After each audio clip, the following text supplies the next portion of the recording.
Can you hear me? I can hear you. Lovely. Everyone else Okay. is muted, Tim, so it's a bit weird for us storytellers. You only have one talking. Okay.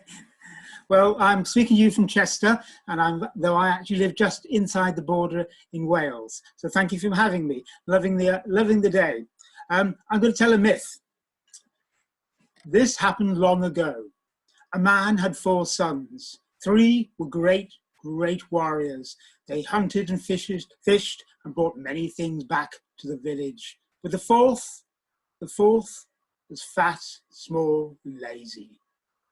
He spent his whole day just lying by the fire, doing nothing at all, staring up into space. He lay there so long that the ash from the fire covered his face until his skin went black and his eyes went red. And people gave him the name Ash, and it stuck. And people forgot what he was really called.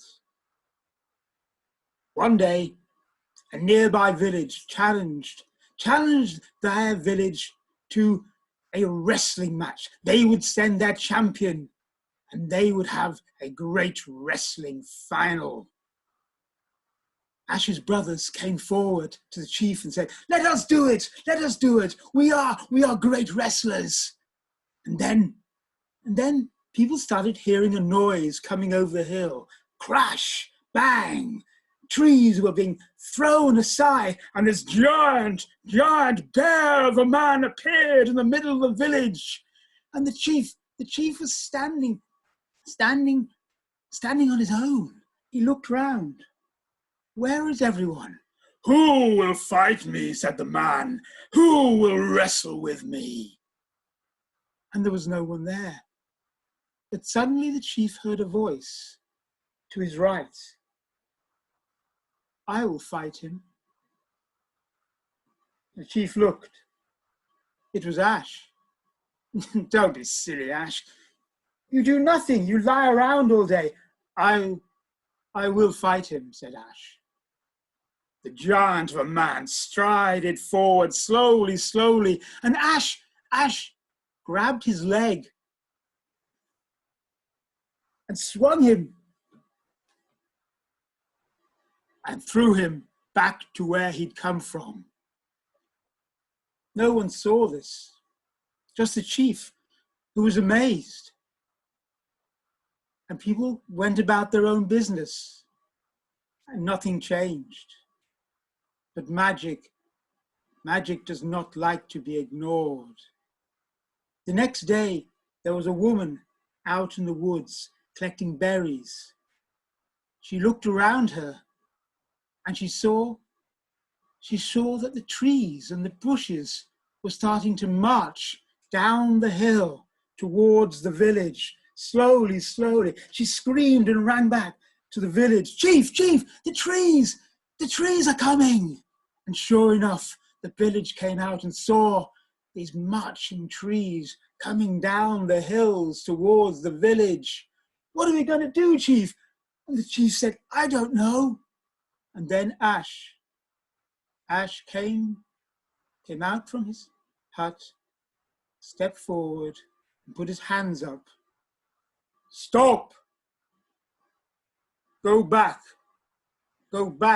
from where you have come from. And the trees turned and went back to where they had come from. And Ash returned to his hut, and nothing changed. People didn't say anything, but magic does not like to be ignored. A week later, a man was out at sea, rowing in a canoe, going out fishing. He turned back towards the village, and he saw that the mountains were moving towards the village, slowly.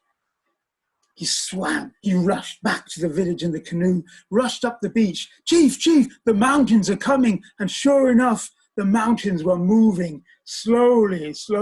A huge cliff had created round the back of the village. And Ash Ash stood forward, put his hands up, and said, "Stop! Go back from where you have come from." And slowly the mountains rolled back to where they had come from for millennium. Then they knew they had seen magic. They celebrated Ash, and Ash was the greatest man in the village. He could protect them from anything, and he could do whatever he liked. If he chose to sleep by the fire, so be it. And that is what he did. Lying by the fire, getting blacker and blacker in the ash. A year later, from across the sea, people saw a canoe being rowed by 3 great warriors.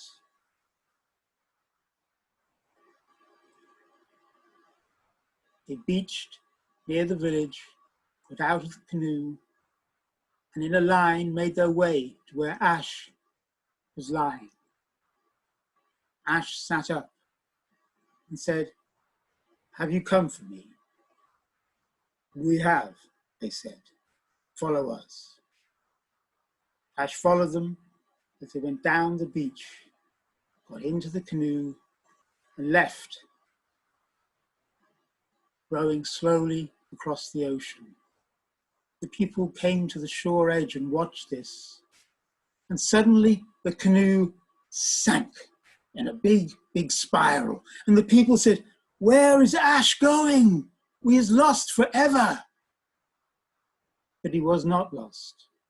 The canoe slowly span down, spiraling slowly, slowly to the bottom of the ocean, and landed on the sand. The warriors got out of the canoe, and Ash followed them across the kelp fields, seeing whales and dolphins and fish swimming through the ocean.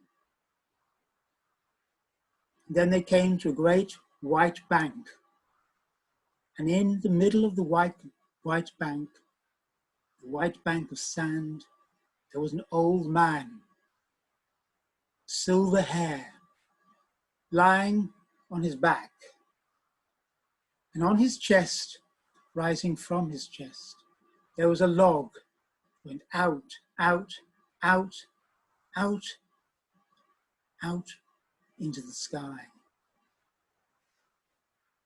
"You've come," said the old man. "I have," said Ash. "Can you help me?" "I can no longer hold the sky," said the old man. "But you have magic. You can hold the sky."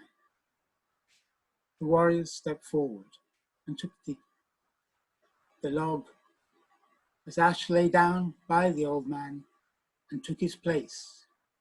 It was lifted onto his chest, and he spread his arms out wide. And as he did so, all the color came back to him. His clothes became translucent, his eyes became aquamarine. And he put his hands down flat on the sand with a pole on his chest. And the old man said, "What will you do as you hold up the sky?" And Ash said, "I will think, and I will be happy." That is my story.